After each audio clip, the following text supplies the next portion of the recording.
Here's what's happening right now. No sunshine, no problem. Temperature's still knocking on the door of a record, and it won't be the last time this week. Paula? Hey, Ben, and that's what I'm talking about, because if you're worried about your trees, shrubs, flowers, plants, join the club. We take your questions to our local 4 garden guy. All right, Paula, also ahead, a new mosque is coming to Sterling Heights. New information on a court settlement designed to end a bitter battle. Up first, he's the former gymnastics doctor making national news. Today, new sexual assault charges are filed against him. That story is first at 4. Live from downtown Detroit, Local 4 News First at 4 starts now. Good afternoon. I'm Karen Drew. We begin with those new charges against former Michigan State University and Team USA gymnastics doctor Larry Nassar.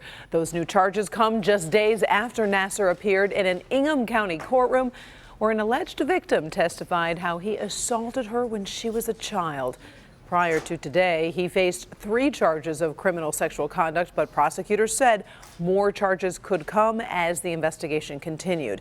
Devin joins us now from the newsroom. And Devin, those charges came today. Exactly right, Karen. About 90 minutes ago, in fact, Michigan Attorney General Bill Schuette called Larry Nassar a monster as he announced more than 3 dozen sex assault charges against the former Team USA gymnast physician. Those charges now include 22 new counts of first-degree criminal sexual conduct. That brings a total of 25 criminal sexual conduct charges against him. And keep in mind, each of those counts carries a possible life sentence if he's convicted. Attorney General says the cases involve 9 young female athletes. They happened when the girls were getting medical treatment both at his home, in the treatment room, and in medical settings, including the MSU Sports Medicine Clinic. These charges are a result of Dr. Nassar's assaults on young women athletes who came to him for medical treatment to recover from injuries. Instead, Dr. Nassar preyed on these young girls, just little girls.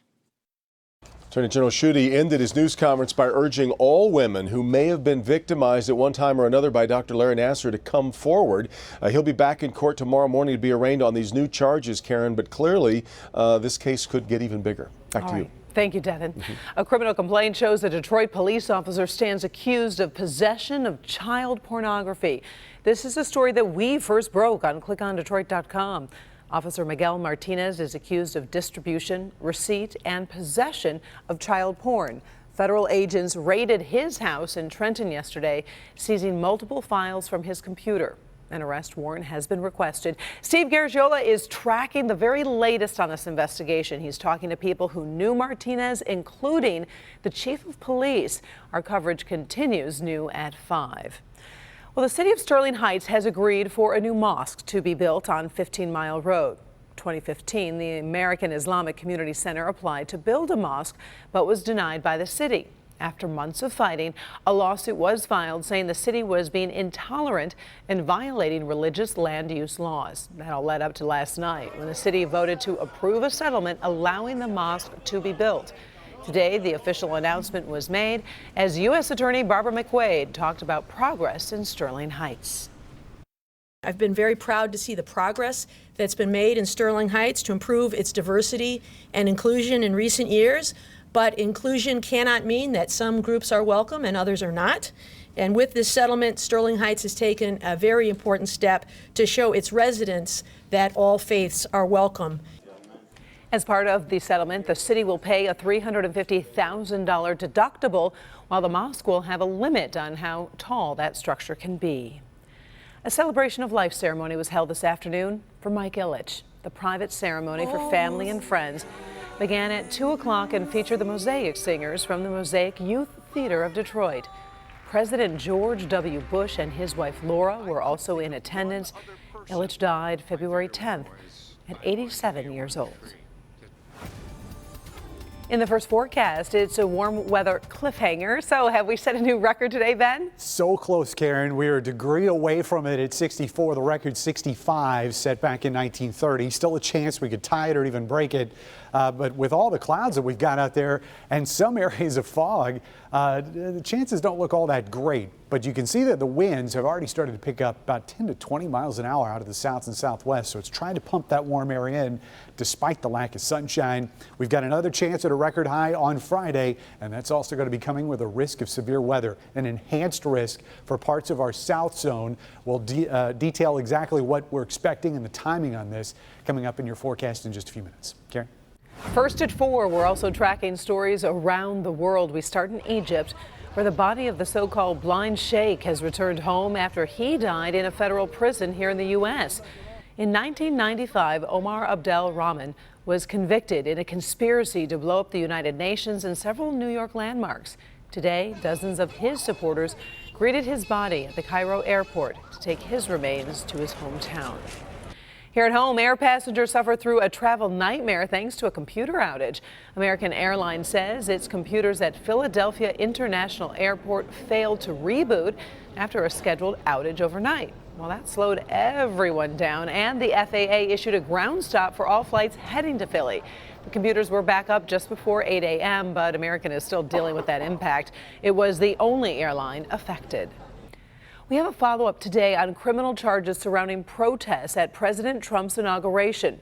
While most demonstrations were peaceful, you'll remember some did get out of control. So far, 214 people have been indicted on felony charges.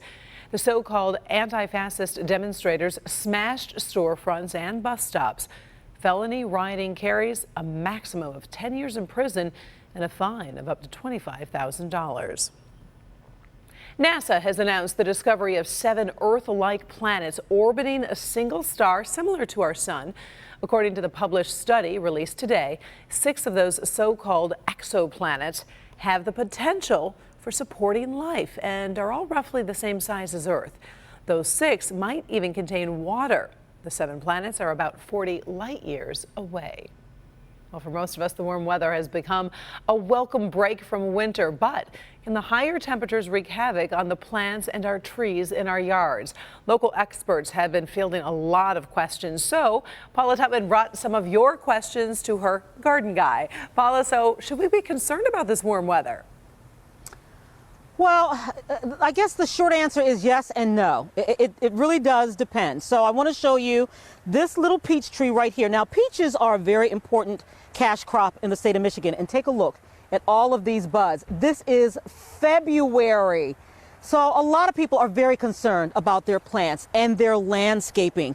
And we wanted to hear from you so we could take your questions, as you said, to our garden guy. Spring is springing everywhere you look. The brooks are babbling, plants are sprouting, bulbs are blooming. Spring is proof positive that life is reborn.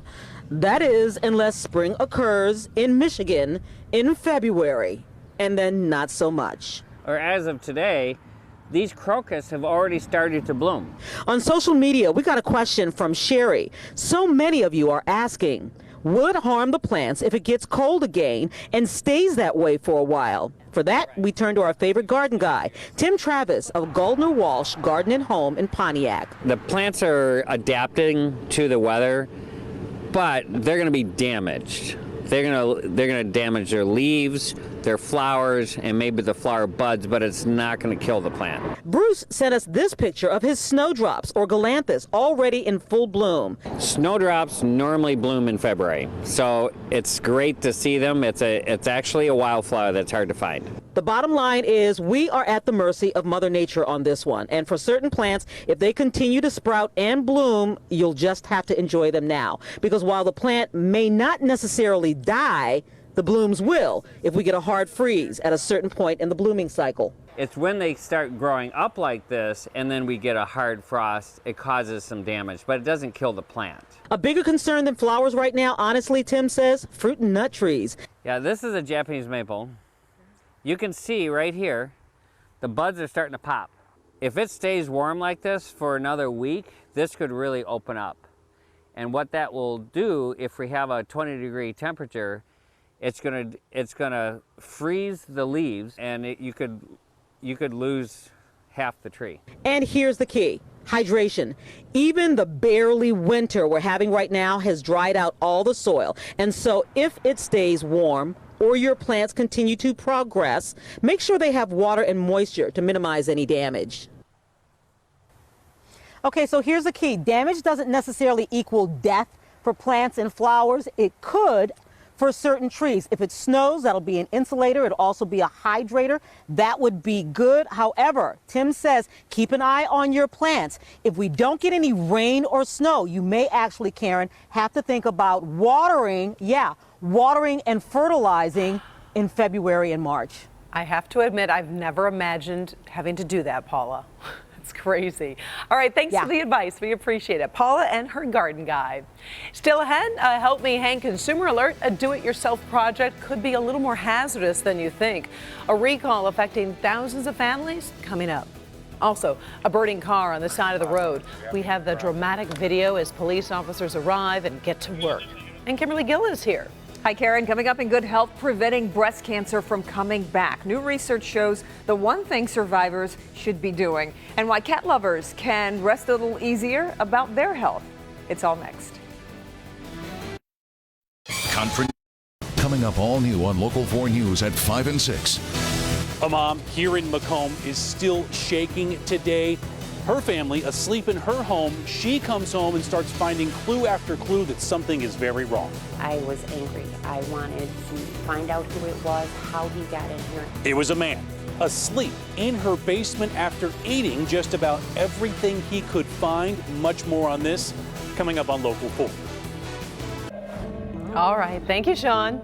Let's talk good health. Exercise, we all know, is important for everybody, but it may be especially critical for cancer survivors. Kimberly Gill is here with a closer look at this. Yeah, this is a question that survivors want to know. How can I prevent cancer from coming back? And it seems like exercise is the key. Researchers in Canada wanted to see how certain lifestyle changes improve the survival of breast cancer patients. While eating healthy, quitting smoking, and limiting alcohol were all helpful, exercise actually had the greatest impact on survival. In fact, regular exercise reduced the risk of dying from breast cancer by 40%. Experts say patients should get 30 minutes of moderate exercise per day, at least 5 days a week. Another study. Good news for cat lovers out there. Are you a cat lover? You like them both? I'm allergic, so I like them, but I'm just not really near them. I like them. I don't have one, but cats are in the clear, at least when it comes to your mental health. This new research shows, or some previous research actually had suggested parasites in cat droppings.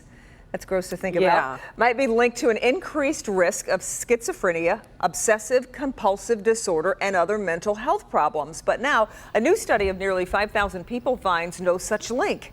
Important to note, though, pregnant women should still avoid contact with the litter box because of parasites that raise the risk of miscarriages and birth defects. So definitely a good excuse if you're pregnant. Do not get near that litter box. Don't even touch it. Don't have somebody else clean the litter box. I like that. I could continue that throughout the house if we wanted. You know, we can try it. Thanks, Kim. In this Help Me Hang consumer alert for you, SodaStream is recalling about 51,000 carbonating bottles. They can actually burst under pressure, and the company is worried someone might get hurt. It hasn't happened yet. The bottles were sold between February of 2016 through January of this year, sold at retailers like Walmart, Target, and Bed Bath & Beyond. So you should stop using the bottles. Contact SodaStream for a full refund. There's more information on exactly which bottles are affected on the consumer page on clickondetroit.com. Well, I had a story to shoot today, and I was so lucky because it was an outdoor story, and it was so fun to be outside. Are you tired of this yet? I am not. Bored I of it? really, no, because I know it's going to end. I mean, something's going to happen soon, right? This weekend, put the kibosh on it. But we've got at least another record to go, even if we don't hit one today. And we are so close to that right now. 64 is where we're sitting. As we told you at the top of the show, 65 is the record high. We haven't had any sunshine. The fog is still out there in some spots, not enough to cause us any problems on the roads, but 3-4 mile visibility here on the east side, 7 at Metro. So we're going to be noticing it at least through the rest of the day. Not much to look at as far as precipitation goes. That will change once we get into the really next 48 hours. Overnight tonight, there is going to be a cold front that comes through. There's a slight chance that we could see a sprinkle north of the city. I think most of us are going to stay dry. And then as we go into tomorrow, also in the overnight, Thursday night into Friday, we see some rain showers. These are going to be a little bit more scattered. May hear a rumble of thunder as that rolls through. Should end right after the morning commute. But really, our focus is going to be south of this warm front in the afternoon and evening on Friday. Could see some pop-up thunderstorms here at the 4 o'clock hour. More likely, it's going to be in the evening as this line intensifies, and some of those storms could be severe with damaging winds. So we'll have to watch that pretty carefully. And then how about this? On the other side of that front Saturday, that's snow. We will be seeing snow showers by the second half of Saturday. 54 tonight. That's a low temperature, believe it or not. And again, could see a sprinkle around late. Most of us are going to stay dry. High temperature is not going to rise all that much tomorrow. We'll be right around 60 degrees for a lot of locations. 61 in the city, also at the airport. South zone high temperatures tomorrow, anywhere between 58 in Onstead and 61 down in Luna Pier. Our west zone will be in the 50s primarily from 56 in Flint. Down here towards Ann Arbor and Canton, you'll be at 59 degrees and should be all 50s here in our north zone as well, from 55 in Sandusky to 58 down in Rochester Hills. So one of our cooler high temperatures, at least until we get to the weekend. We've got that 61 degree high we're expecting tomorrow. Highs getting close to 70 before those strong storms roll in on Friday. And right now, the risk for severe weather is slight across most of the area and enhanced in our south zone. We'll talk more about that at 5. Look at the numbers over the weekend, and then we recover somewhat in the next week, but really not anything close to this record stretch that we've been enjoying for the last several days. Karen? All right, thank you, Ben. We've got some breaking news at this hour. Bedrock has just unveiled its plans for a new skyscraper at the former Hudson site. Take a look. These renderings were released during a meeting with the Downtown Development Authority. The plans involve a new 52-story, 732-foot building, which would make it the tallest building in the city of Detroit. Construction is set to begin later this year along Woodward Avenue and is expected to be finished by the end of 2020.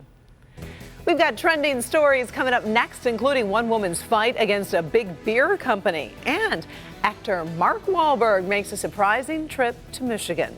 Up first, heroes caught on camera. See how police officers saved a driver from a burning car. This was a really tricky operation. We'll show you the video next.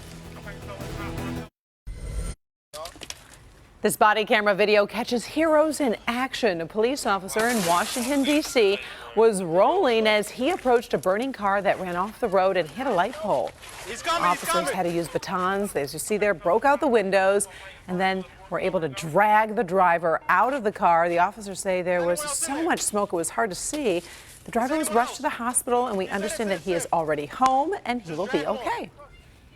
Let's talk trending stories today, and this image is all over social media. A North Carolina woman is suing Anheuser-Busch, claiming they used a photo she posted on social media for advertising. Take a closer look at the photo. It shows Kayla Kraft wearing a mustache while drinking from a Natural Light bottle.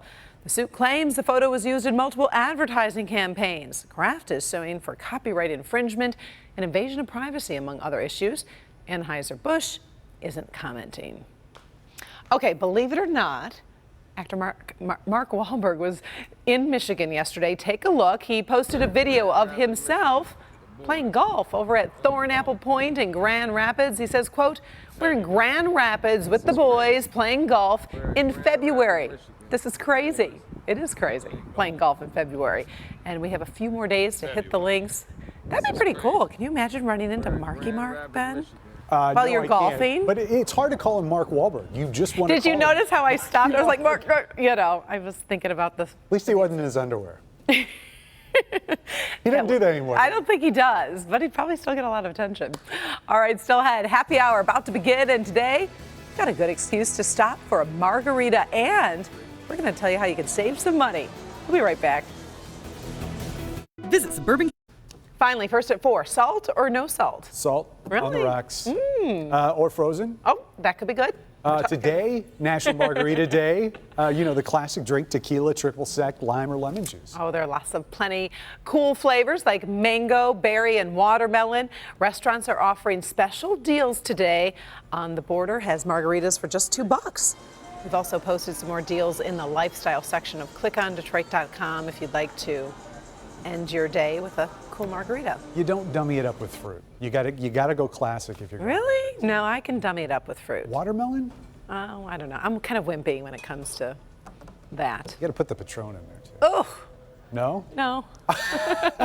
Sorry. We apparently don't see eye to eye on anything. We don't. We like our red wine, but no, not on that. All right. Thanks so much for joining us first at 4. We're back in a half hour with Local 4 News at 5. Inside Edition is next.